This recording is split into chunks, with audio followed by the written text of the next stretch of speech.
एक बार आप बोलिए, हम सेकंड सेशन को शुरू करने से पहले आपसे जानना चाहेंगे जी कुछ सर, मिस्टेक। मान लो कि जी किसी लोक सूचना अधिकारी ने 10 तारीख को कोई डाक डाली है प्रार्थी को कि आपको इतने पैसे फीस के जमा कराने हैं 10 तारीख को, जी ठीक है सर। और जी वो जी 15 तारीख को उसको आवेदक को मिलता है ये पत्र, ठीक है और आवेदक 20 तारीख को उसका लेटर दोबारा डाल देता है फीस जमा कराने का, ये फीस मैं जमा करा रहा हूँ 20 तारीख को। जी और वो ये डाक उस पीआई को 25 तारीख को मिलती है, ठीक है साहब।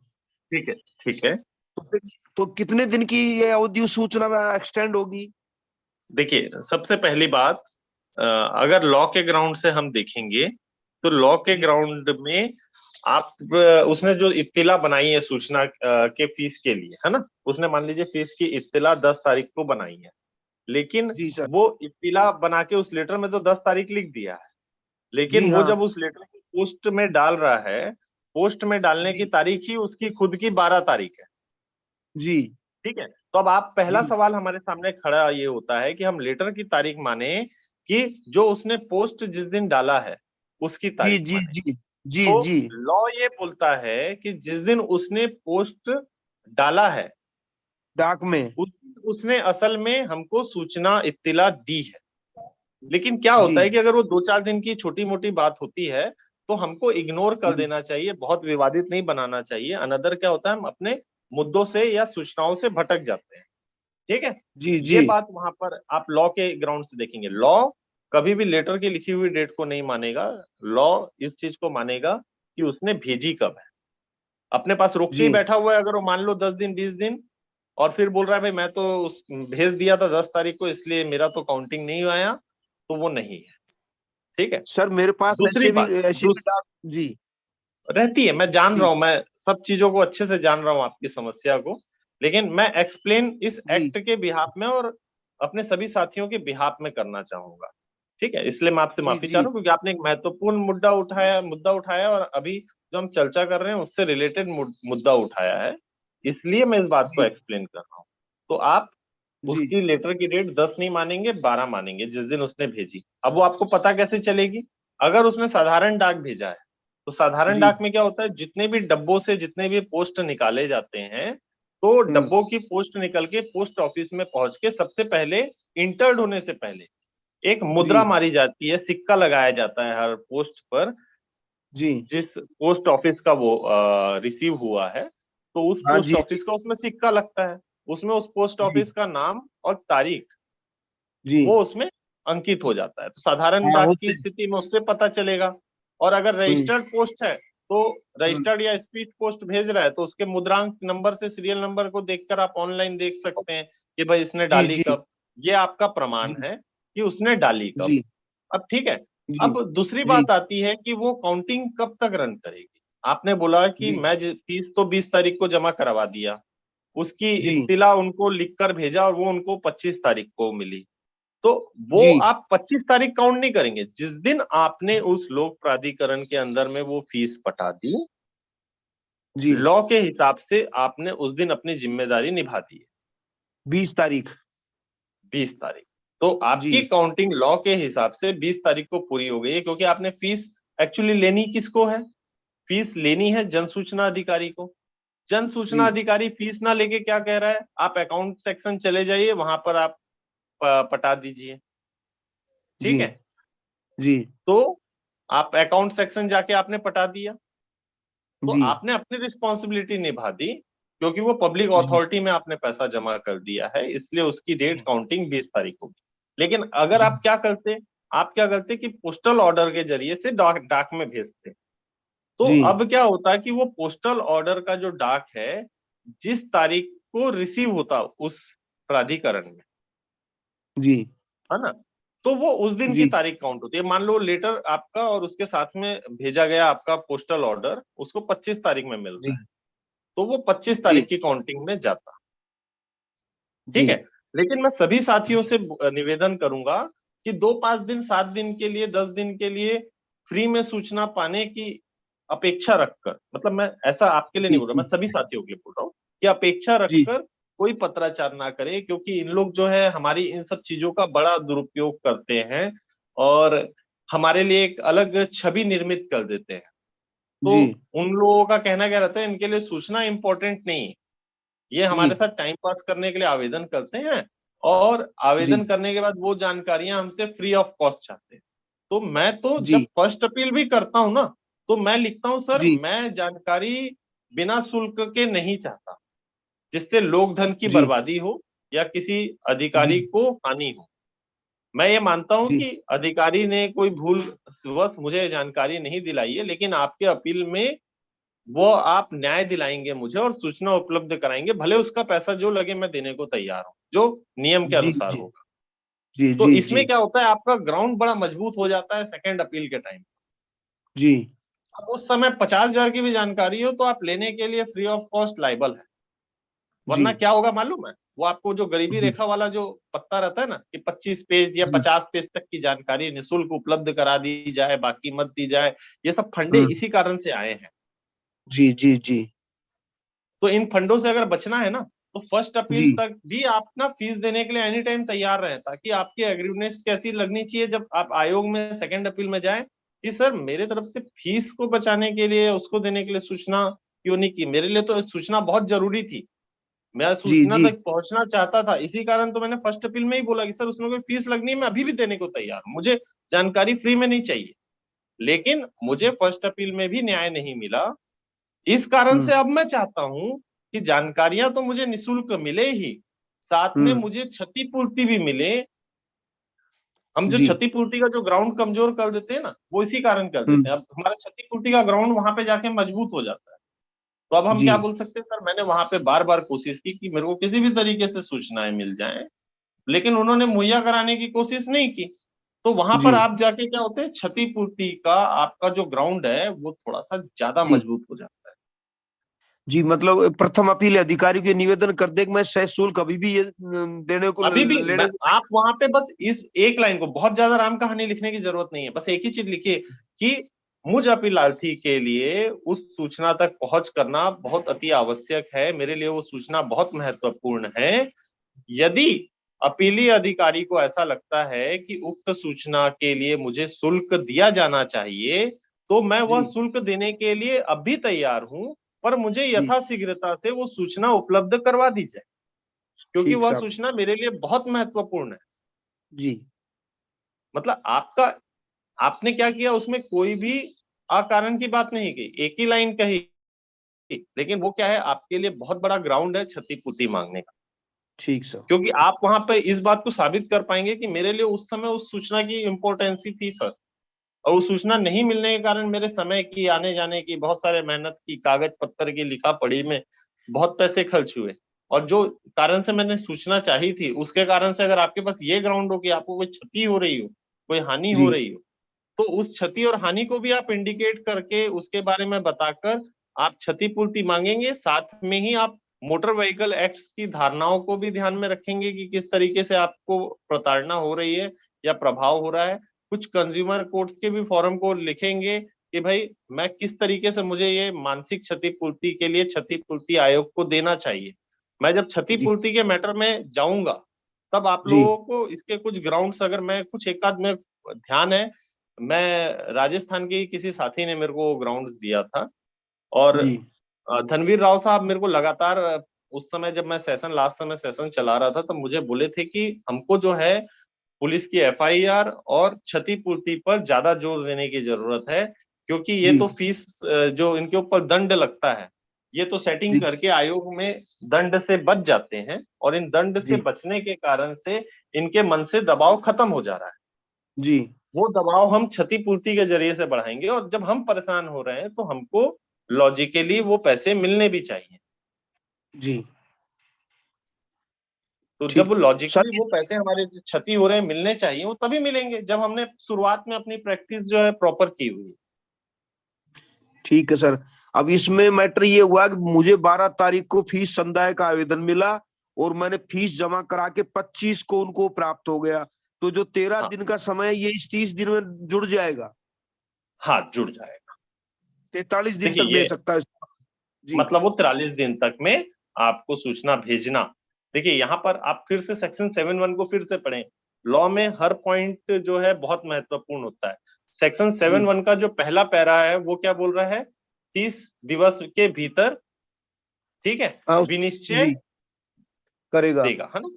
तो हाँ ये विनिश्चय देगा का मतलब ये हुआ कि वो आपको अपना विनिश्चय लेके आपको पोस्ट कर देना चाहिए, ठीक है। उसी का ठीक। जो सेकंड पैरा है, जब 48 घंटे की बात आ रहा है, तब क्या बोल रहा है, 48 घंटे के भीतर सूचना उपलब्ध कराएगा। हाँ वो उस निर्धारित अवधि 48 घंटे वाली वो, ठीक है ना, मतलब उस 48 घंटे के अंदर उसको सूचना हम तक पहुंचा ही देनी है। अब उसको पहुंचाने के लिए उसने कोई टर्म्स की बात इस पूरे एक्ट में नहीं की है।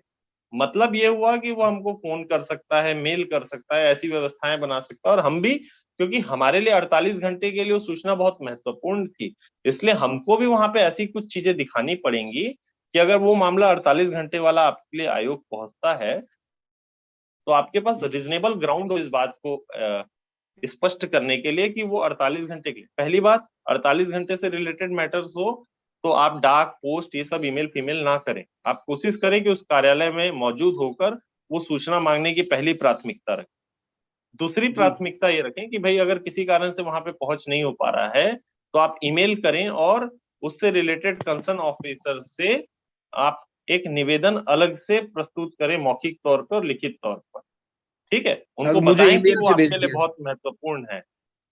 तीसरी बात क्या ध्यान रखें कि उस 48 घंटे के पूरा होते से ही एक रिमाइंडर लेटर वहां पर दे दें कि सर जी मैंने अपनी एक सूचना चाहिए थी जो मेरे जीवन और इससे बहुत महत्वपूर्ण थी, और उसका जीवन और जी इससे संबंध होने का कारण ये था, मैंने आपके समक्ष रखी थी, जिस पर आपको पुनः मैं आपको स्मरण के लिए ये जानकारी आपका आवेदन कर रहा हूँ, स्मरण दिलाने हेतु ये पत्राचार कर रहा हूँ कि आप उसको तुरंत शीघ्रता से उस जानकारी को उपलब्ध कराएं। मैं बहुत प्रताड़ित हूँ, बहुत पीड़ित हूँ, अगर ये सूचना नहीं मिलती है तो मुझे बहुत भारी नुकसान इस तरीके का हो सकता है।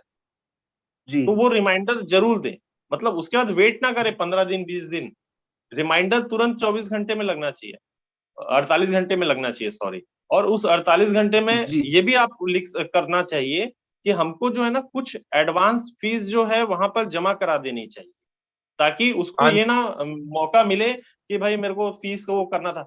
उसमें आप अपने स्मरण पत्र में ये बात भी उल्लेख कर सके कि सर मैंने प्राथमिकता में 10 रुपए के आवेदन के साथ मुझे ऐसा लगा कि वो सूचनाएं लगभग 50 रुपए के अंदर में, 100 रुपए के अंदर में, 200 रुपए के अंदर की होंगी, इसीलिए मैं जी आवेदन शुल्क के साथ एक्स्ट्रा फीस सूचना के लिए उपलब्ध करवा रहा हूं। अगर सूचना जी की लागत उससे कम की है, सूचना की लागत उससे कम की है तो जी उस पैसे को राजकोष में जमा कर लिया जाए। मैं जिसके अतिरिक्त भुगतान वापसी की कोई मांग या प्रार्थना नहीं करता हूँ।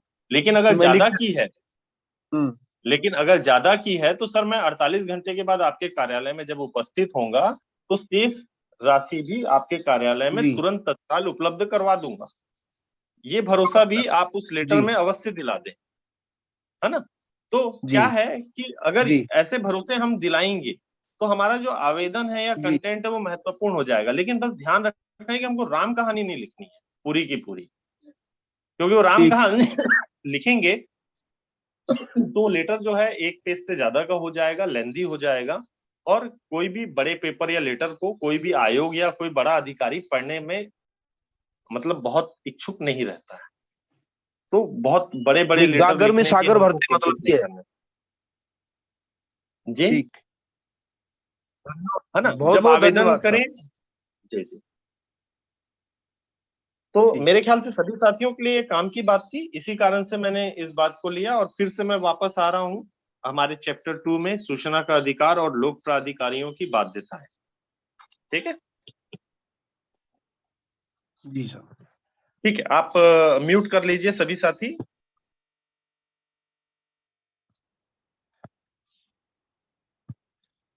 मेरी आवाज बराबर तो थी ना, क्योंकि एक साथी ने लिखा है साउंड नॉट कमिंग। आ रही है सर आवाज। आवाज क्लियर है, ठीक, थैंक यू।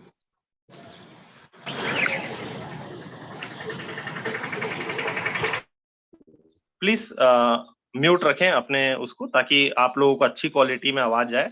और कोशिश करें कि जब इस तरीके के सेशन हम सुनते हैं तो हेडफोन का इस्तेमाल करें, ईयरफोन का इस्तेमाल करें, ताकि आपको जो आवाज है वो सीधे सुनाई दे, अदर के बाहरी आवाज ना जाए, ताकि आप उस चीज के अच्छी स्पष्ट आवाज जाने से वो आपकी याददाश्त में बहुत अच्छे से आए। कई बार जब हम स्पीकर में सुनते हैं तो साथ में कई सारे आपके आसपास के घर के या अदर चीजों की आवाज भी जाती है, जिस कारण से वो आपके याददाश्त में बराबर नहीं फिट हो पाती है ना। तो किसी चीज को एकाग्रता देने के लिए आप इस तरीका का भी इस्तेमाल कर सकते हैं। ऐसा बोला जाता है कि अगर ईयरफोन या हेडफोन के जरिए से किसी चीज को सुना जाए तो थोड़ा जल्दी आपको याददाश्त में फिट होता है। तो हमने 7-6 की बात की कर रहे थे। 7-6 में मैंने एक जो महत्वपूर्ण बात बोली, देखिए कंट्रोवर्शियल जरूर है, मेरे कई साथियों को ऐसा लग सकता है कि भाई आप जो है हमें गलत राह दिखा रहे हैं। मैं गलत राह कुछ नहीं दिखा रहा हूं, मैं सिर्फ एक ही बात जानता हूं, मेरे राइट्स उतने ही हैं जितने इस एक्ट में लिखे हैं, मेरी अपेक्षाएं उतनी ही होनी चाहिए जितनी बातें इस एक्ट में लिखी हैं, है ना। अगर मैं उससे ज्यादा अपेक्षाएं रखूंगा या उससे ज्यादा मांग करूंगा तो क्या होगा, मैं इस एक्ट के बाहर चला जाऊंगा, और जब मैं इस एक्ट के बाहर खुद ही चला जाऊंगा तो दूसरों को कैसे रोकूंगा। मतलब जो पीआईओ इस एक्ट के बाहर की बातें करते हैं, अगर मैं खुद एक्ट के बाहर की बात करूंगा या एक्ट के बाहर की कोई मांग करूंगा या लिखूंगा तो मैं एक्ट से बाहर हो रहा हूं, तो उनके पास भी एक्ट से बाहर होने का एक जरिया और रास्ता मिल जाता है। और उनको मजबूर करना है, बांधना है, तो सबसे पहले क्या करना है कि हमको अपने तरफ से अपनी गलतियों को कम करना है।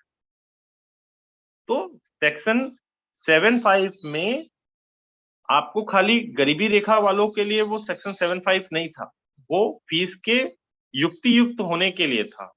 और सेक्शन 2 के क्लॉज जे के सब क्लॉज 4 के मुद्रित और इलेक्ट्रॉनिक रूप विधान की जानकारी के फीस के संबंध में था।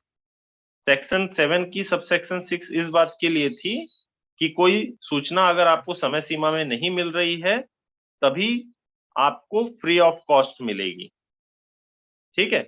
अगर समय सीमा पर आपको कोई विनिश्चय जन सूचना अधिकारी ने दे दिया, हम लोग जब जाते हैं, हम लोग क्या होता है आयोग में ज्यादातर डिसीजन जब मिलते हैं उसके ऊपर जुर्माने तो लग जाते हैं जन सूचना अधिकारी पर हमको सूचना मिलेगी कि नहीं मिलेगी बहुत ज्यादा स्पष्ट नहीं होता है। उस सूचना को मिलेगी तो वो निशुल्क मिलेगी, ये बहुत ज्यादा स्पष्ट नहीं होता है। लेकिन ये माना जाता है कि जब कोई फर्स्ट अपीलेंट ऑफिसर या सेकेंड अपील में आयोग कोई निर्णय देता है कोई सूचना के देने के लिए, तो वो फ्री ऑफ कॉस्ट ही होता है, ऐसा माना जाता है ना। और हमको मिल भी जाता है, ज्यादातर केसेस में हमको ऐसी कभी समस्याएं नहीं आती कि नहीं मिलती है। लेकिन ये एक्ट एकदम क्लियर है, वो ये बोल रहा है कि अगर कोई विनिश्चय मिल रहा है या अनुपालन कर दिया है तो सूचनाएं फ्री ऑफ कॉस्ट नहीं मिलेंगी। आपको कोई अनुपालन ही नहीं किया है समय सीमा में, असफल रह जाता है, जो असफल रहने की बात सेक्शन 7(2) में की गई थी, है ना। तो अगर वैसी बात अगर वो करता है तो उसी कंडीशन में आपको बिना फीस के मिलेगी।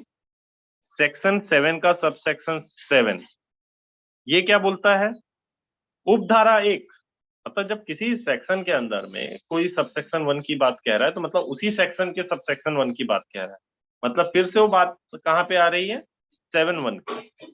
ये सब छोटे छोटे की को बहुत ध्यान रखिए, सेक्शन को थोड़ा सा याद रखने की कोशिश कीजिएगा, जो महत्वपूर्ण सेक्शन हैं, क्योंकि हम बार बार वो नहीं उस बात को स्पष्ट कर सकता, इसीलिए वो ऐसा कह रहा है। मतलब ये बात उपधारा 7(2), 7(3), 7(4) पर लागू नहीं होगी, ये 7(7) सिर्फ 7(1) पर लागू होगा, इस बात का ये इंडिकेशन है। तो 7(1) में जो बात कही गई है उसमें क्या लिखा हुआ है, उसके लिए क्या बात लिखी है 7(7) में कि 7(1) के अधीन कोई विनिश्चय करने से पूर्व यथा स्थिति लोक सूचना अधिकारी सेक्शन 11 के अधीन पर व्यक्ति लिखा है, एक्चुअली हमको इसको पर व्यक्ति भूल से भी नहीं पढ़ना है, हमको हमेशा लिखना है तृतीय पक्ष और ब्रैकेट में लिखना है थर्ड पार्टी। अगर हम जब भी इस शब्द का इस्तेमाल करने वाले हैं पर व्यक्ति का, तो हमको कभी भी पर व्यक्ति नहीं लिखना है, हमको लिखना है तृतीय पक्ष थर्ड पार्टी द्वारा किए गए अभ्यावेदन को भी ध्यान में रखिएगा। ठीक है, तो मतलब ये यहाँ पर एक बात कह रहा है। देखिए, सबसे पहली बात अपन यहाँ पर थर्ड पार्टी को समझ लें। थर्ड पार्टी जो है आपकी परिभाषा में स्पष्ट की हुई है। परिभाषा में क्या स्पष्ट किया हुआ है उसको इसलिए समझना है क्योंकि आगे के जो सेक्शन 8, 9 और 11 को हम पढ़ेंगे, सॉरी 8 और 11 को, वहां पे पर व्यक्ति का महत्व है और उस पर व्यक्ति की परिभाषा बिना समझे हम आगे नहीं बढ़ पाएंगे। ये आपका मेंशन है 2N में, थर्ड पार्टी। थर्ड पार्टी की जो व्याख्या है इंटरप्रिटेशन ने इस एक्ट में की हुई है, इसलिए कोई इंटरप्रिटेशन बाहर से नहीं लिया जाएगा। ठीक है, अनुवाद में पर व्यक्ति लिख दिया गया है, हालांकि ये गलत अनुवाद नहीं है, लेकिन पर व्यक्ति एक सही अनुवाद भी नहीं है, क्योंकि थर्ड का मतलब तृतीय, पार्टी का मतलब होता है पक्ष, तृतीय पक्ष। और पर व्यक्ति में क्या होता है कि आप बोल सकते हैं अदर पर्सन, क्योंकि कई कोर्ट जजमेंट के डिसीजन में अदर पर्सन्स की वर्ड आती है, तो उसका मतलब होता है पर व्यक्ति। तो यहाँ पर विधि एवं विधायिका विभाग में जब हिंदी का अनुवाद किया गया है, तो मुझे लगता है ये उन भूलों में से जो हिंदी अनुवाद को करते समय की गई। तो तृतीय पक्ष और पर व्यक्ति में अंतर होता है, इसलिए आप हिंदी के अनुवाद पर कम दबाव दें। आप वहां पे लिखे तृतीय पक्ष और ब्रैकेट में लिखे थर्ड पार्टी। इसका मीन्स क्या बताया गया है? Means a person other than the citizen making a request for information and include a public authority. Hindi में बोल रहा हूं, यहाँ पे थर्ड पार्टी तृतीय पक्ष से सूचना के लिए अनुरोध करने वाले नागरिक से भिन्न कोई व्यक्ति अभिप्रेत है और इसके अंतर्गत लोक प्राधिकारी भी है। देखिए, कॉमन सी बात है, तृतीय पक्ष का मतलब क्या होता है? दो पक्ष तो हर आदमी होते हैं। इस एक्ट के अनुसार दो पक्ष कौन है? एक तो एप्लीकेंट है, दूसरा जो है वो पब्लिक अथॉरिटी है जिस पब्लिक अथॉरिटी में आपने आवेदन किया है। पहला पक्ष कौन है? जो आवेदन कर रहा है वो नागरिक या व्यक्ति। दूसरा पक्ष कौन है? जिस लोक प्राधिकरण में वह आवेदन कर रहा है। अब इनके अलावा, ये परिभाषा क्या बोल रही है? इनके अलावा मतलब means a person other than, मतलब इनके अलावा कोई सिटीजन, या देखिए यहाँ पे सिटीजन मतलब नागरिक होना चाहिए, लेकिन हाँ, नागरिक से भिन्न कोई व्यक्ति, हाँ पर्सन लिखा ना, person a person other than, मतलब कोई व्यक्ति, ठीक था वो, कोई व्यक्ति, अन्य कोई व्यक्ति, या फिर जिसमें शामिल है, और and include a public authority, और कोई पब्लिक अथॉरिटी इसके अलावा, वो तृतीय पक्ष है। मतलब मैं अगर आवेदन कर रहा हूँ शिक्षा विभाग में, तो मैं पहला पक्ष हो गया, शिक्षा विभाग दूसरा पक्ष हो गया। लेकिन अगर कोई सूचना का संबंध स्वास्थ्य विभाग से है, तो वह स्वास्थ्य विभाग तीसरा पक्ष, तृतीय पक्ष होगा। इस बात को इसमें उल्लेखित किया गया है। अब मान लीजिए कि जब मैं लोक प्राधिकरण की बात कह रहा था, लोक प्राधिकरण के अंदर में मैंने क्या बोला? एस्टेब्लिशमेंट। और उस एस्टेब्लिशमेंट का मतलब कोई खाली खोखली बिल्डिंग भी नहीं होती है कि कोई बिल्डिंग है, उस इंफ्रास्ट्रक्चर को आप पब्लिक अथॉरिटी बोलेंगे। पब्लिक अथॉरिटी उस में बिल्डिंग भी हिस्सा हो सकता है, मशीनरी भी हिस्सा हो सकते हैं, उसके सारे एम्प्लॉय भी हिस्सा होंगे, क्योंकि ये सारी चीजें मिलेंगी तब जाके कोई पब्लिक अथॉरिटी एस्टेब्लिश्ड होगा। तो जब उसके अंदर सब कुछ है, तो उसके अंदर में काम करने वाले किसी कर्मचारी की आपने कोई जानकारी अगर मांगी है, तो क्या वो पर व्यक्ति होगी? क्या वह जानकारी पर व्यक्ति में आएगा? मेरा मानना है, मेरा अपना समझ है, मेरा अपना एनालिसिस है कि नहीं आएगा। क्यों? क्योंकि पहले पक्ष एप्लीकेंट यानी आवेदक हम थे, दूसरा पक्ष वह शिक्षा विभाग था, और उस शिक्षा विभाग में जितने भी लोग काम कर रहे हैं, या उसके अंदर में जो भी लोक कार्य हो रहा है, या जो भी इश्यूज है जो चल रहे हैं, वह सेकंड पार्टी ही है, वो थर्ड पार्टी नहीं है। उसके अंदर काम करने वाला कोई भी व्यक्ति, कर्मचारी, एम्प्लॉय, कोई भी थर्ड पार्टी नहीं है। ठीक है, लेकिन उसके बाहर का कोई व्यक्ति हो, उस लोक प्राधिकरण से बाहर का कोई भी व्यक्ति हो, उससे रिलेटेड कोई बात हो रही हो, तो वह तृतीय पक्ष हो सकता है। यहां तक कि कोई इंफॉर्मेशन किसी अदर पब्लिक अथॉरिटी की हो, तो वह भी तीसरा पक्ष हो सकता है। यही आपका उल्लेख, यही परिभाषा यह एक्ट कर रहा है। तो वापस लौट रहे हैं, मैंने परिभाषा इसलिए बताई क्योंकि बहुत महत्वपूर्ण है। हम लोग समझने की गलती करते हैं। जब सेक्शन 11 में जाएंगे तब मैं इसको और विस्तार से इस पे मैं आपको बताऊंगा। तो हम वापस लौट रहे हैं सेक्शन 7 पर, सेक्शन 7 की सबसेक्शन 7 पर। तो यहाँ पर जो क्लॉज था, जो प्रोसीजर था, प्रोसीजर में जन सूचना अधिकारी के ऊपर रिस्पॉन्सिबिलिटी है कि वह इस बात का ध्यान रखे कि जब कोई सूचना का इंफॉर्मेशन को देने के लिए कोई निर्णय लेने वाला है, उस विनिश्चय को लेने से पहले यह जांच ले कि कोई ऐसा अभ्यावेदन आवेदन तो उसको प्राप्त नहीं हुआ है सेक्शन 11 में जो यह तृतीय पक्ष से संबंध को उजागर करता है। और ये जो है आपके ऊपर कोई बाउंड्री वॉल नहीं खड़ा कर रहा है। सेक्शन 7 या 11 ये नहीं खड़ा कर रहा है कि सूचना नहीं मिलेगी। 7 और सेक्शन 11 सिर्फ ये बात बोल रहा है कि पहले विचार कर लिया जाए कि क्या वह सूचना जो थी वो तृतीय पक्ष से संबंधित थी तो क्या वह जानकारी गोपनीय पहले से बताई गई थी। तीसरी बात, क्या वो वास्तविकता में गोपनीय जानकारी है जिसको रोका जाना चाहिए। ये नहीं कि सिर्फ सामने वाला बोल दिया कि भाई मेरे संबंध में जानकारी आपको इनको उपलब्ध ना करवाई जाए तो वो मान लिया जाएगा, ऐसा नहीं। तो ये सेक्शन 7 या 11 आप किसी भी तृतीय पक्ष की जानकारी होने पर सूचना देने से आपको वंचित नहीं करती। वह सिर्फ एक प्रोसीजर का हिस्सा है, वो प्रोसीजर पूरा होना जरूरी है। मान लीजिए कि कोई ऐसी जानकारी तृतीय पक्ष की अगर किसी जन सूचना अधिकारी ने दे दी और तृतीय पक्ष कल को ये साबित कर देता है कि भाई मैंने इसको गोपनीय रखा था और उसके गोपनीय रहने का रीजन आपको बताया था, आपने उस पर विचार किए बिना या आपने जो प्रोसीजर है इस एक्ट का किए बिना आपने वह जानकारी कैसे दे दी और कोई बहुत बड़े कंपनसेशन या हानि के लिए उसको जिम्मेदार ना ठहरा दे, इसके लिए ये प्रोविजन यहाँ पर दिया गया है। ठीक है। सेक्शन 7(8) जो कि किसी भी प्रोसीजर को, एप्लीकेशंस के जो प्रोसीजर्स हैं जिस पर रिस्पॉन्ड करना है जन सूचना अधिकारी को, उसमें वहां जिम्मेदारी सुनिश्चित की गई है। क्या बोल रहा है कि सेक्शन 7 सबसेक्शन 7(1) की बात यहाँ पे फिर से आ रही है और वहां पे क्या बोल रहा है कि कोई सूचना जो जन सूचना अनुरोध करने वाले व्यक्ति को अस्वीकृत कर देता है, where a request has been rejected, किसी अनुरोध को अस्वीकृत कर देता है।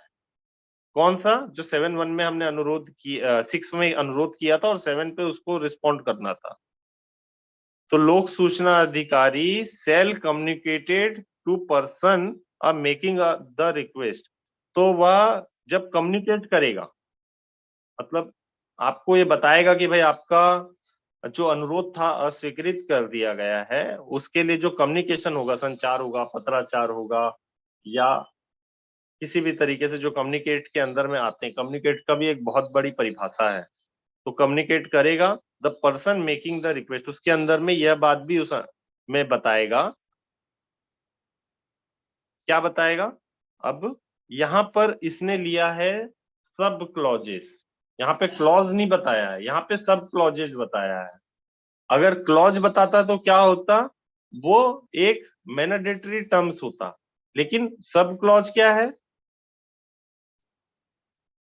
सब क्लॉज क्या है? अगर मैंडेटरी टर्म्स सिर्फ आपका टर्म्स है तो सब क्लॉज तो और महत्वपूर्ण है, ये आपको करना ही है, ये आपकी बाध्यता पर आपके ऊपर सीधा खड़ा करता है। मतलब क्लॉज और सब क्लॉज एक मैंडेटरी बाध्यता है। मैं आप लोगों को थोड़ा सा टाइट करने के लिए, उसको वो लाने के लिए सवाल कर रहा था ताकि आप लोग का माइंड वापस थोड़ा सा आ जाए। आप सुनते सुनते कई बार आदमी सोने भी लग जाता है। तो क्या बोलेगा? ऐसी अस्वीकृति के लिए कारण, the reason for the such rejection, मतलब जो उसने अस्वीकृत किया है, रिजेक्शन किया है, उसके कारण को बताएगा। दूसरी बात क्या बोल रहा है इसमें, the period with in which an appeal against the such rejection में बी प्रिफर्ड, वह अवधि जिसके भीतर ऐसी अस्वीकृति के विरुद्ध कोई अपील की जा सकेगी। मतलब जो उसने अस्वीकृत किया है इसके लिए कोई अपील की जा सकेगी। आजकल तो खैर खेल हो गया है, जन सूचना अधिकारी सारी सूचनाओं को देने से मना करता है, क्योंकि वो जानता है कि आप फर्स्ट अपील में ही जाएंगे, फर्स्ट अपील में बैठा हुआ अधिकारी उसी का ही अधिकारी होता है, उसी कार्यालय का ही अधिकारी होता है। वहां पर आपको सबसे पहले वहां तक तो आपके साथ खेल खेला जाता है और ये देखा जाता है कि आप अपनी बातों को कितने अच्छे से प्रेजेंट कर पाएंगे। वो आदमी आगे की लड़ाई लड़ पाएगा कि नहीं लड़ पाएगा, वो आयोग जा पाएगा कि नहीं जा पाएगा, कोर्ट जा पाएगा कि नहीं जा पाएगा। अगर कोई आदमी उनको टेक्निकल लगता है, लॉ को समझने वाला लगता है, तो फर्स्ट अपील में चुपचाप आपको जानकारी दिलवा देते हैं। और अनदर क्या करते हैं, फर्स्ट अपील भी इतना गंदा आपको देते हैं कि आप फिर कहीं पर भी चले जाइए, आपको न्याय नहीं मिलने वाला। क्योंकि वो आप फर्स्ट अपील मतलब थी तो जन सूचना अधिकारी की परीक्षा करने के लिए, लेकिन वो आवेदकों की और अपीलार्थियों की परीक्षा करने की व्यवस्था बन गई है। वहां तक पहुंचते पहुंचते आपकी समझ और ज्ञान को वो चेक कर लेते हैं, क्योंकि आपने जो अपील का प्राइमरी ग्राउंड लिया है ना, जिस तरीके से आपने जो प्राइमरी आवेदन किया है वही डील होगा। आप उसके बाद अनदर कोई बात जोड़ेंगे आयोग में जाके, वो पॉसिबल नहीं है। जो ग्राउंड जन सूचना अधिकारी ने लिया है वो अपने ग्राउंड्स को स्टेब्लिश सिर्फ अपील में पहुंचने तक कर सकता है, उसके बाद वो उसको बदल नहीं सकता है ना। तो आपने जब उसके बिहाफ में कोई ग्राउंड्स लेकर आपने फर्स्ट अपील कर दी है, तो वही ग्राउंड आपका आगे रन करने वाला है। तो वहां पर आपकी समझ की और आपके कानून के समझ की परीक्षा वह फर्स्ट अपीलेंट ऑफिसर कर लेता है, वो विभाग कर लेता है। इसीलिए जानबूझकर उन लोग जो है 30 दिवस में सूचना नहीं देते, वो चाहते हैं कि आप अपील में आओ, फर्स्ट अपील में आ जाओ, आप अपने जितने भी ग्राउंड्स हैं उनके सामने रख दो। और वो इसीलिए आपको बार बार लेटर लिख लिख के बुलाते हैं, आप आइए आप आइए आप आइए, हम आपको बुला रहे हैं, हम आपको सुनवाई का अवसर दे रहे हैं। क्यों? क्योंकि उसको हमारी टेस्टिंग करनी है, वो हमारी टेस्टिंग करना चाहते हैं कि हम कितने मजबूत हैं, हम क्या हैं।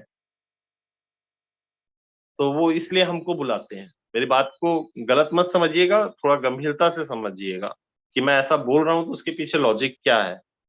फिर तीसरी बात क्या कह रहा है, the particular of the appellate authority, appeal प्राधिकारी की विशिष्टियां, ठीक है, इसकी बात की जा रही है। तो अपील प्राधिकारी की विशिष्टियां मतलब सीधी सी बात है, कौन है, कहाँ आपको अपील करनी है, किस फीस के साथ करनी है, कितने समय सीमा में करनी है, उस बारे में जितनी भी बातें हैं वो सारी बातों को लिखकर ही कोई कम्युनिकेशन आपके साथ करेगा। अगर ये बातें नहीं लिख रहा है, इसका मतलब वो आपके साथ सेक्शन 7-8 के अनुसार कम्युनिकेशन नहीं किया है। और अगर उसने नहीं किया है तो आपका राइट्स का विंडो बड़ा हो जाता है ना। बड़ा कैसे हो जाता है, आपके पास ये मौका मिल जाता है कि आप ये बात बोल सकें कि भाई हमें तो ये बताया ही नहीं गया है कि हमें सूचना देने से क्यों वंचित किया गया, उसका कारण हमें बताया ही नहीं गया है। तो इसलिए जब आप अपील करेंगे तो वहां पे एक बात अवश्य लिखेंगे, क्योंकि जन सूचना अधिकारी ने हमें कारण नहीं बताया, सिर्फ उस सेक्शन को वहां पे मेंशन कर दिया कि आपको 81J के तहत नहीं दे सकते, 81G के तहत नहीं दे सकते, 81H के तहत नहीं दे सकते, लेकिन उसने उसको रीजन नहीं क्लियर किया कि क्यों नहीं दे सकते। इसीलिए यदि यह मामला आयोग में सेकंड अपील में जाता है तो मैं अपने ग्राउंड में इस रीजन को आपके आपके निर्णय में पाने के बाद उसका आधार लेने के लिए स्वतंत्र रहूंगा और वो मेरा अधिकार होगा, क्योंकि मुझे अभी तक आज दिनांक तक उसका रीजन प्राप्त नहीं हुआ है। तो हमें भी बहुत चालाक बनना पड़ेगा, उन लोगों की चालाकी को सब समझना पड़ेगा। उन लोग हमसे बहुत चालाक है, बहुत शातिर है भाई एकदम। मैं बोल रहा हूँ जब गांधी जी जैसे लोग जो CIC रहे हैं, है ना, जो सूचना आयुक्त रहे हैं, उन लोगों को सूचनाएं नहीं देते ये जन सूचना अधिकारी, तो फिर हम जैसे लोग हैं क्या, जो बड़े बड़े हमारे खिलाड़ी हैं, हमारे बड़े वरिष्ठ साथी हैं, उनको सूचनाएं नहीं मिल पाती हैं, तो हम लोग कहाँ। तो हमको एक ही चीज समझ में आ रही है कि हर कोई गलती कर रहा है, हमको समझना है, ये जरूरी नहीं है कि हर बात शैलेश गांधी जी को ही मालूम हो, या हर बात रमेश जी को ही मालूम हो, या हर बात देवेंद्र को ही मालूम हो, या हर बात किसी को मालूम हो। लेकिन ये बात जरूरी है कि हम सही तरीके से एक्ट को पढ़ेंगे तो हम बहुत कुछ बातें जान जाएंगे, कुछ कुछ बातें कॉन्ट्राडिक्टरी रहेंगी तो वो समय के साथ आपके अनुभव के साथ बदलती रहेगी। अब सेक्शन 7(9) के जरिए से भी कई लोग सूचना देने से मना कर देते हैं, जबकि 7(9) क्या बोल रहा है? 7(9) आपके हक की बात कह रहा है। वो क्या बोल रहा है कि कोई सूचना साधारणतः उसी प्रारूप में उपलब्ध कराया जाएगा जिसमें उसे मांगा गया है, और जब तक कि वह लोक प्राधिकारी के स्रोतों को अनुपाती रूप से विचलित ना करता हो, प्रश्नगत ना करता हो, या किसी अभिलेख की सुरक्षा या संरक्षण के प्रतिकूल ना हो, सुरक्षा या संरक्षण के प्रतिकूल ना हो, तो वो सूचना आपको उसी स्वरूप में उपलब्ध करा दी जाएगी, उसी प्रारूप में उपलब्ध करवा दी जाएगी। तो अब यहाँ पर हमको अंग्रेजी में एक बार वापस जाना है। क्यों? क्योंकि हिंदी थोड़ी सी कमजोर की है इस कड़ी को, 7(9) को। तो 7(9) में क्या, अंग्रेजी में क्या लिखा है? An information shall ordinarily the provided in the form shall be which it is slot unless the would disproportionately divert the resource of public authority or would be detrimental to the safety or preservation of the record of in question। मतलब एक बात तो clear है कि कोई भी अभिलेख या सुरक्षा, तो मान लीजिए कि हमारा संविधान जो है एक कांच के बॉक्स के अंदर में संसद या राज्यसभा में कहीं पे रखा हुआ है, और या कोई मेमोरियल में रखा हुआ है, तो उसकी सेफ्टी के लिए उसको अगर नहीं निकाला जा रहा है, नहीं खोला जा रहा है, या उसकी कॉपी नहीं की जा रही है, या कोई पुराने दस्तावेज 50 साल, 100 साल, 500 साल पुराने हैं, कोई उसको नहीं किया जा रहा है, तो वो संरक्षित रखने के श्रेणी की अगर है जानकारी, तब तो रखा जा सकता है। लेकिन अब आपको बोलेंगे कि वो पन्ने उसमें ये हैं, खराब है, दीमक है, निकालने से खराब हो सकते हैं, फट सकते हैं, कोई मन माने अपने तरीके से कोई बात कहना जन सूचना अधिकारी चालू कर दें, तो वो बात इसमें नहीं आएगी। दूसरी बात, लोक प्राधिकारियों के अनुपाती रूप से विचलित ना करता हो। तो अनुपाती रूप से स्रोतों को विचलित ना करता हो का मतलब ये है कि एक तो यहाँ पे सबसे पहली बात की क्या की गई है, लोक प्राधिकारी मतलब पूरे पब्लिक अथॉरिटी की जो भी स्रोत है, जिस स्रोत से वो सूचना प्राप्त की जा सकती है, उसको विचलित ना करता हो, मतलब उसके काम के शैली को ना बदलता हो। इसीलिए जो आदित्य बंदोपाध्याय का निर्णय है वो यहाँ पर महत्वपूर्ण हो जाता है।